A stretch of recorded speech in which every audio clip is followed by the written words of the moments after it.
where is the talent? If you were to ask most executives today, where is the talent? They say, well, talent's on LinkedIn. Talent's on LinkedIn in some countries by people who have opted into the platform, and it's based on what they say. It's not universal. There are brilliant, creative, entrepreneurial people all over the globe in countries we don't even think about on a daily basis and could blow our minds with the way they think about problems creatively. When we create the opportunity for companies to easily tap into that talent and know it exists, we have created a truly transformative technology yet again. What's up, everyone? Today we have a fantastic episode with Nicole Sahin, the CEO and founder of Globalization Partners. And I think that if you're not familiar with Globalization Partners, now is a time to get familiar because they are an amazing resource for any company that's looking to find world-class talent and make it work with just the different regulatory and global challenges. In short, a lot of the headaches that are required for companies traditionally to bring in access to talent from other countries, they solve that. And now, just the way that work has evolved, the way that talent has become the limiting factor and constraint for more companies, this has never been more relevant. And so, for me, this was a very enlightening conversation about growing a business, about scaling, and doing it in a way with almost like a cheat code, frankly. It's how I felt about it because, as we've grown our business, you encounter these great people, you want to do things more cost effectively, more efficiently. And a lot of times there's these barriers. There's these barriers of hiring talent outside of your country. And I just did not know about this service. And so, not to make it a promotion of Globalization Partners, but it is an amazing company. Nicole's story is even more amazing. And I think anybody who's just kind of thinking about, growing their business more efficiently, more effectively, this is a must listen conversation. Andre, what were your takeaways? Yeah, talk about skating to where the puck was headed.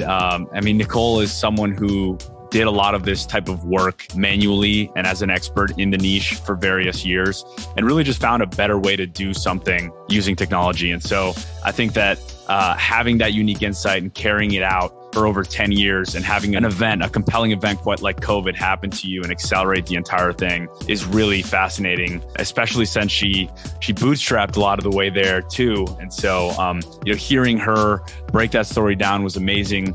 And I also found it really interesting to speak with someone that just has very deep knowledge about where talent pools are around the entire global landscape, as well as, putting a perspective, an extra layer around that as to not just where they are, but across which roles have, certain pools of talent. And so amazing conversation with Nicole. I came away really impressed.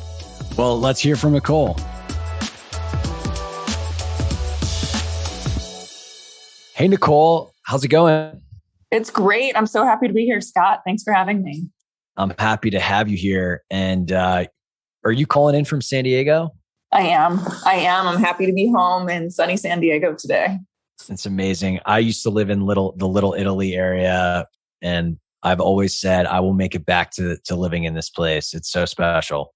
It is, and it's growing really quickly. Little Italy right now is on fire and just has fundamentally transformed in the last few years. So I hope you do make it back. And speaking on fire, let's talk about your business. Looking at some of the accolades here, you've been named one of the 100 most intriguing entrepreneurs by Goldman Sachs. You've had a number of fastest growing company awards.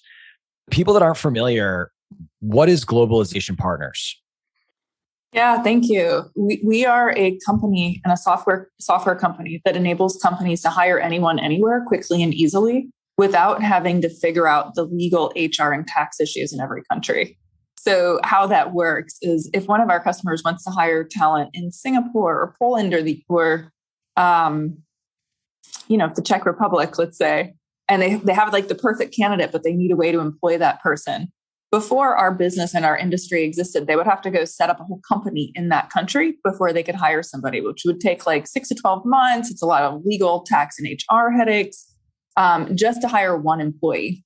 And instead of doing that, they can log on to our platform, build their own employment contract using our software. And when they hit send, the offer goes from the locally compliant offer letter is from our local company to the employee on the ground. So legally, our company in Czech Republic is the employer of record. But from the customer's experience, they've just hired an employee in another country in minutes without having to deal with or set up any legal, tax, or HR infrastructure globally. It's a total game changer in the way companies do business. And it's almost like Amazon Cloud, that instead of every company building their own infrastructure, we've already built it for them, and that they can just do global business quickly and easily. Wow, that's amazing. I mean, the immediate analogy is like we work with a PEO here in the US, and what's a PEO for the world? Yeah, it's a good question. I mean, it's a commonly used acronym that's very similar. The difference between a PEO in the US is like, it helps with all the HR issues across different states, but you still have to register for tax reasons and be legally compliant in each state as a company. What we do is we offer the ability that our customers don't even have to set up companies or register from a tax perspective in all those different jurisdictions in most cases. So it really keeps them entirely out of the net of legal obligation wherever they have employees. That's exciting. Today, all of our employees are based in the US. And whenever we have met amazing Canadian candidates or European candidates, we run into the whole visa challenge. Yeah. It's like we're going to sponsor a visa. Is that, that's expensive. And how does that jibe with what you're describing? It jives 100% because ultimately, your options if you found a Canadian employee would either be to sponsor a visa for them to come into the United States, which is super complicated and hard, or it would be to set up a Canadian company and employ them in Canada, which then you would have to be paying. You'd have to register built by humans in Canada, start paying taxes in Canada, have to figure out goods and services tax in Canada, have to figure out just so many different things that ultimately what most companies do is they have to decide, is it worth it? Or are we going to hire this person and pay them under the table illegally? So instead, you would just say, hey, Nicole, we have this employee in Canada that we want to hire. We're going to let him or her work remotely from home. And they'll technically be on our payroll, Globalization Partners payroll. But for all intents and purposes, they'll be working for Built by Human. And you would employ that person and build their locally compliant software package, set up their benefits and everything just by logging onto our platform. And it's fairly seamless. And all of that would take place instead of like you calling a lawyer and calling a tax accountant and figuring out a whole bunch of trouble. That's interesting. So is there like a critical mass of employees abroad where it makes sense to enlist a partner like you? For example, it's like, oh, we met this one awesome developer in Canada. Or, hey, we're going to build out a customer support team in Ireland. Like quite different circumstances that probably other founders are thinking about as they hear you talking. And I guess I'm just curious, like, is there a threshold where like the juice meets the squeeze in your opinion? The juice meets the squeeze for sure with one employee on our platform. There's no doubt because it's access to talent. It's like if you do find that person and you need a way to employ that person, you want to be able to get that person on board. There's the flip side of at what point are your auditors going to say, hey, you really need to set up a company in this country? That usually ties to like how much revenue you're generating in that country and would be based on a different kind of formula.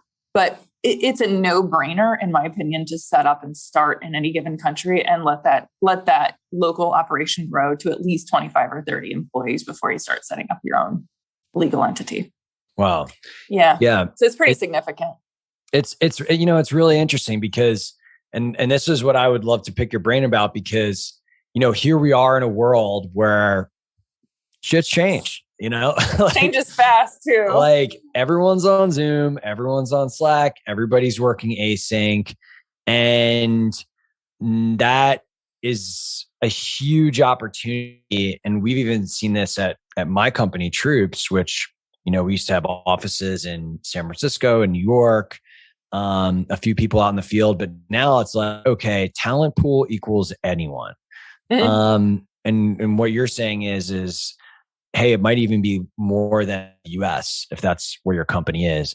So like, what are you seeing out there? Like what are the smartest, most innovative companies, who are maybe 100 to 1,000 people plus doing now that the world's changed? Oh yeah, that's a great question. I love it. The smartest companies are definitely staying with the global work from home, work from anyone, hire the best talent wherever you can find it, work policies. That is the way of the future. So in today's market economy, the limiting factor on how quickly and effectively you can build a company is not access to capital. There is so much capital in the market. Yes, as of today, March 22, public markets aren't happy, but nevertheless, you can still fundraise. It's actually a breeze to get access to capital, even for a private, any founder with an idea, basically.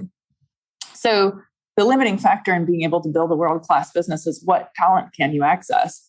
As you know, you need engineers, you need programmers, you need product people, you need salespeople, and you need access to markets and just all types of people. And that's in really short supply. So what we're seeing now, and even more so since the COVID move towards global remote work, is companies really taking advantage of three opportunities. One is to grow their global revenue faster. So they're hiring sales teams all over the globe as quickly as they can. Because ultimately, if there is no geographic border and no legal boundaries, which we've taken care of, to being able to hire salespeople around the globe as quickly as you can, why wouldn't you start hiring salespeople all over the globe as quickly as you can to sell your American goods and products all over the globe? The second is they're reducing their operating costs. So instead of trying to hire every engineer in the Silicon Valley, they've realized, oh my God, there's actually a great pool of engineers in Monterrey, Mexico. Maybe I should hire some people there. Or there's great programmers in Cincinnati. Maybe I'll hire people there, or Poland, or Uruguay. And so people are really doing things to reduce their operating costs.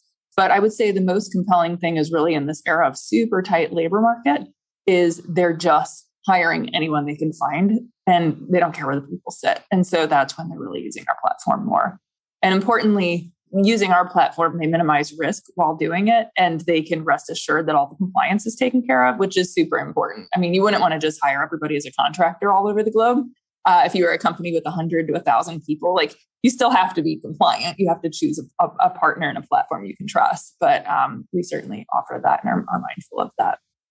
Yeah, absolutely, Nicole. And I totally see the value with what you're describing in terms of just being compliant, not having to focus on the legality of everything. But something that, just popped into my head as you were describing your solution is not only are you allowing people to hire around the globe, but I bet there's some sort of value tied to your ability to understand where specific talent pools are, right? So where are the best salespeople outside of the US? Well, maybe that's Poland, maybe that's Argentina. And so can you talk to me about that? Is that a big piece of your business? Oh, totally. We've just launched a GP Recruit, which is a global recruiting platform, which helps our clients answer exactly this. Where do I find the talent? And the truth is that there's unbelievable talent everywhere. I mean, we're very fortunate in the US because English is our business, the business language, and it's also the most commonly spoken language by professionals outside the US. So people are, again, looking for talent anywhere they can find it. Right now, they're going a lot to Mexico. Frankly, North American companies are going to Mexico because it's they just want more people. And there's a lot of 13% of Mexico City's population, for example, speaks English, highly trained professionals. And so it's we can't find enough people in the United States. Let's try Mexico. I'd say there's a lot of programmers and talent in Colombia. We're seeing a lot of talent in Colombia right now. Also Uruguay, hot for engineers. There are engineers in Brazil and Argentina. It's a little harder from an employment perspective because of some of the currency fluctuations and just employment-related realities. But let's see. In Europe, again, we're seeing everybody hiring salespeople throughout Europe just as quickly as they can. The European Union, it's not like there's one big back office where you can serve everyone. You need people on the ground in each country. But we often see back offices in Europe out of Ireland. I am interested to see how much more back office in Europe will start moving towards North Africa.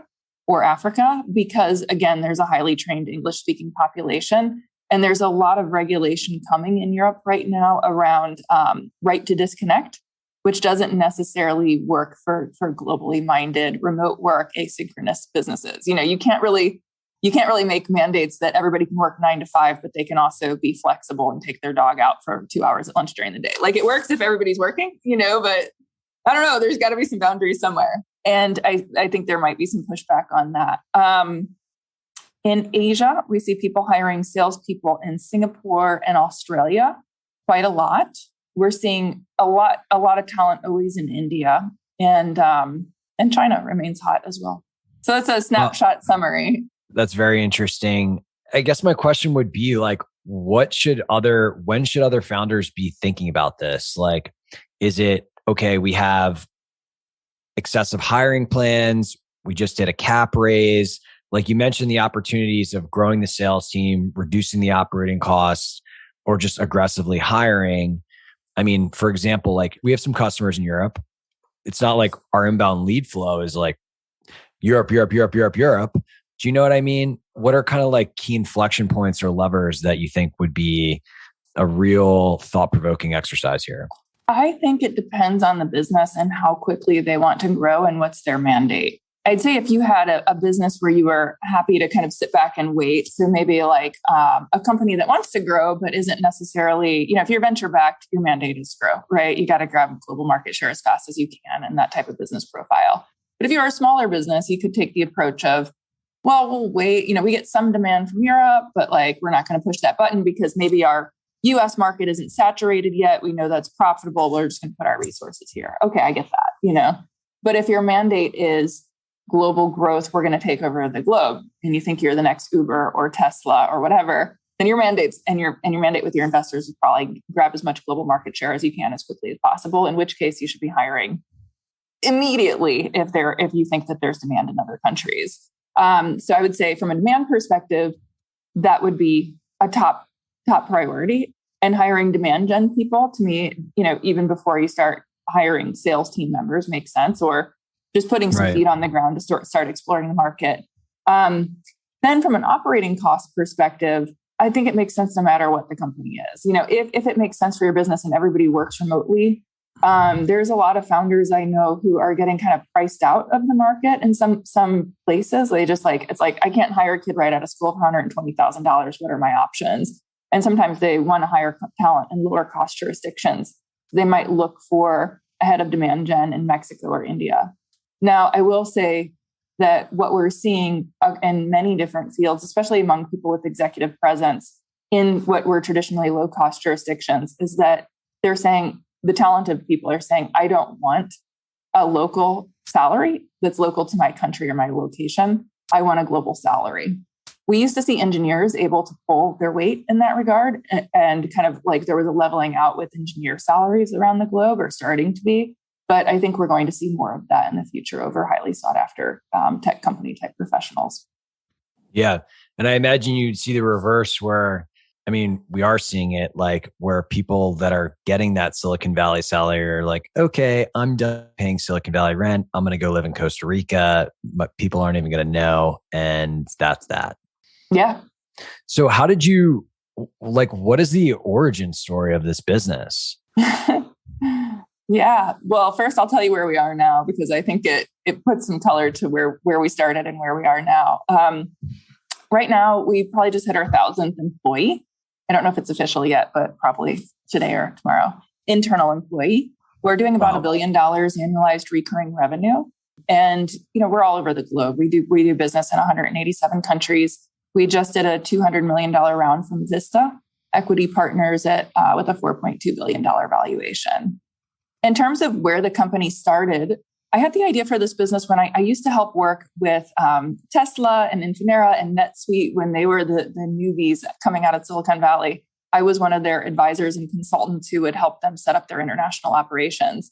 And it was like the same phone call every day that I would get from one of my clients, which would be, hey, Nicole, I got to hire this guy in Singapore or Brazil or China.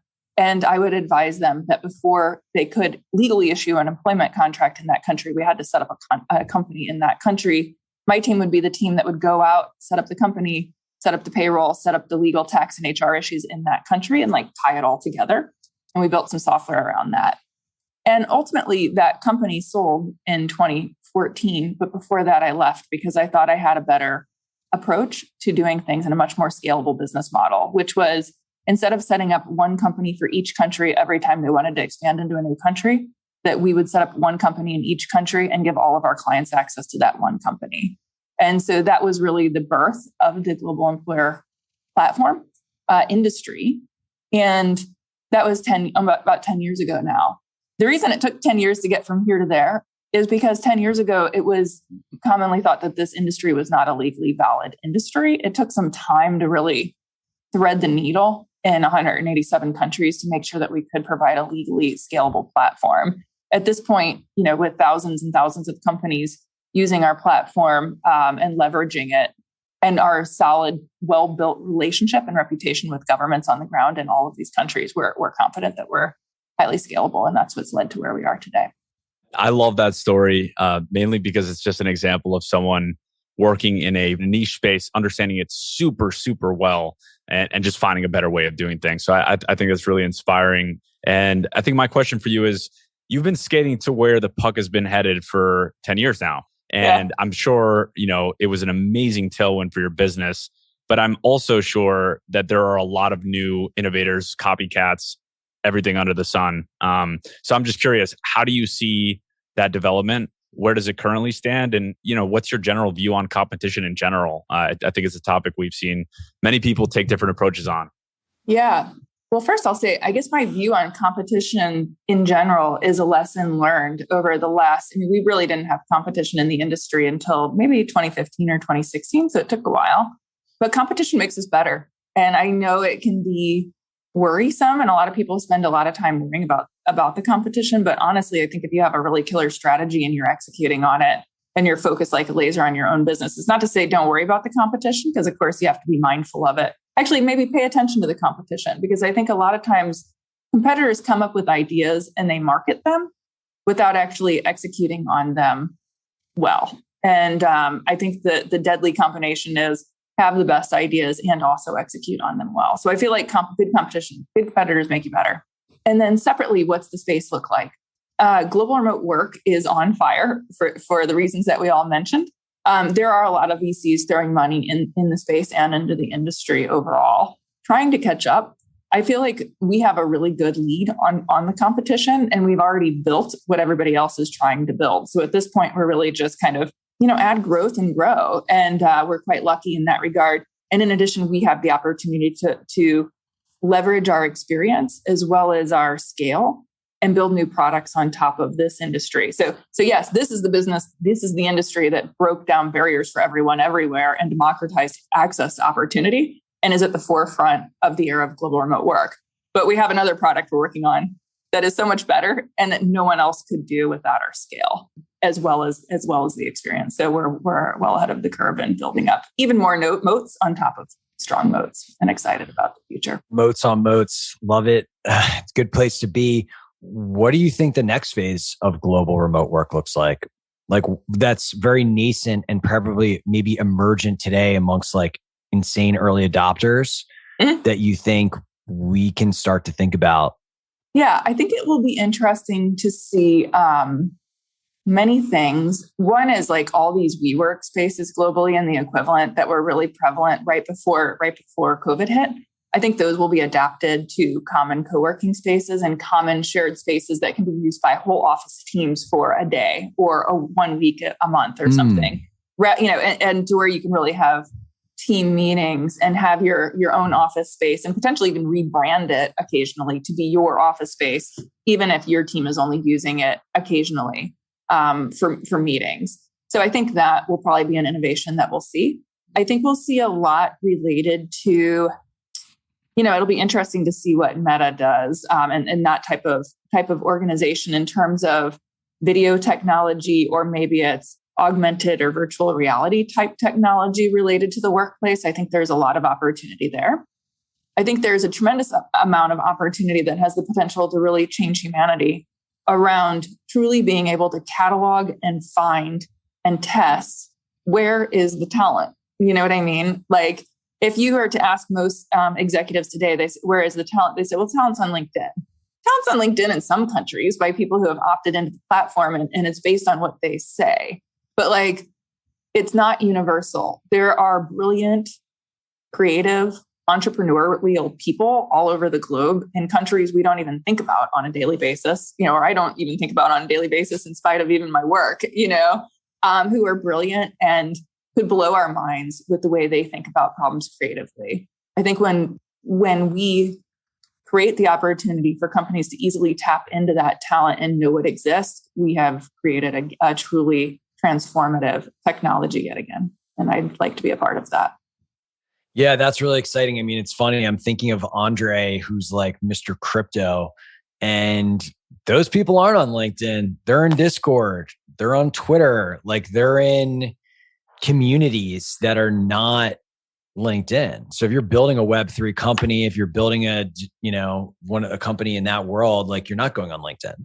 And the same goes for designers. The same goes for, engineers and the open software community. And yeah, so it's really interesting, the idea that you would be able to, these different kind of hubs with different like vectors of what talent means, like be able to kind of globally understand that. That's a really, really compelling idea.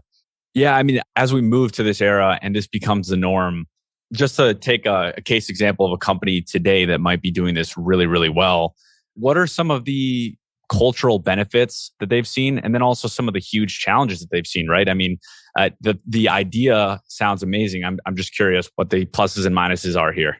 Yeah, I'll talk through one of my own personal experiences. So it sounds ironic, and I know it is. But even though I had helped other companies build their global teams for so many years, when it came time for me to start building my own team in Europe, I was nervous about it.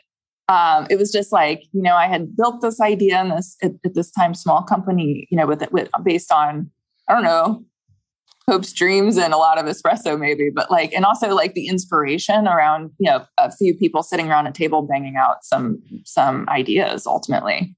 And when I had to hire the first person that I had never met in person before, it seemed a little nerve-wracking and scary. And so I actually understand that. It's again weird even to admit it just because of my background. But basically, that person brought so much more to the table than we would have ever gained by hiring somebody in the United States and dropping them in Europe. I mean, that's an old school idea, but I understand the intimidation factor of hiring people you've just never met before. And especially if it's from a context or a place that you don't know or haven't traveled to. And I guess what we see is our companies are so much more radically successful if they do that hard work up front of taking that leap of faith. And I guess what people find is that you can trust your intuition on video with video interviews as to whether somebody's the right fit for your organization, as to whether they're working out the same as you can in person, which really does open up it's a mindset thing. And once you get over the mindset, the whole world of talent is open to you. That's awesome. Here's one question I like to ask every founder that comes on the show. What was the biggest inflection point of your business? I would say when we were number 6 on the 500 list, it was that just came very suddenly in our business. And suddenly we were in the spotlight, and it was very clear, this business was making huge traction. That was in 2016. And we've just been growing nonstop ever since then. I mean, we'd been growing nonstop before then too, but there was a certain validation to that of, wow, we're literally the 6th fastest growing company in America right now. That's incredible. That's amazing. And I guess in terms of how that created leverage for your business, where did you see the biggest impact? I think, it's funny, but that level of recognition and external validation of a business is extremely helpful. We did not go for venture funding and really bootstrap the company for quite a significant amount of time. And so we didn't have these traditional rounds that would have pumped up, a lot of the, artificial value creation. Yeah. And so, having that external recognition, it kind of put us on the map and said, holy smokes, this organization headquartered out of Boston, but with offices all over the globe, is really doing something. We've arrived, and it's time to pay attention. Wow. Well, Nicole, you built an amazing business. You have an amazing story. I think it's such a such an opportunity worth examining, I think, for the founders and the companies out there that are listening, because it's just one of those things that seems so sticky, right? Like, going and hiring a team in some other country. It's like, how do you do it? What do you do? And the reality is it just really isn't as hard as you think. That's exactly right. I like that. It's a good way of putting it. So, I'm just thinking about like tactically, like if we had a team and like we have people on our team that work out of Hawaii, is it really that different? If someone's in Europe or Mexico or Canada, like probably not. It's not that big a deal once you have the legal issues taken care of, and so then it's like that just disappears. And then, like you said, it's really not that different at the end of the day. Awesome. Well, I know that you recently just wrote a book on this topic, and there's probably people that are interested in learning more about your company and just this topic generally. Like, where would the best place for them to go to get more information be? Thank you. Yeah, you can find it on Amazon.com, and it's Global Talent Unleashed. It's an executive's guide to hiring anyone, anywhere. And yeah, in the book, it really talks through it references back to one of your questions earlier, Scott, of like, where do you find talent? How do you get started? How do organizations do this?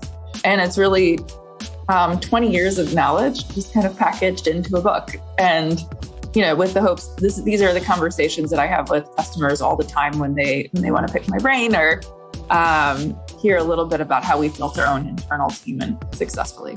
Well, Nicole, thank you so much for coming on the show. This was awesome. Congrats on your amazing business. Everyone go check out the book. And we're just super grateful for you for spending some time with us today. Thank you so much, Scott and Andrea. It was so nice to be here with you.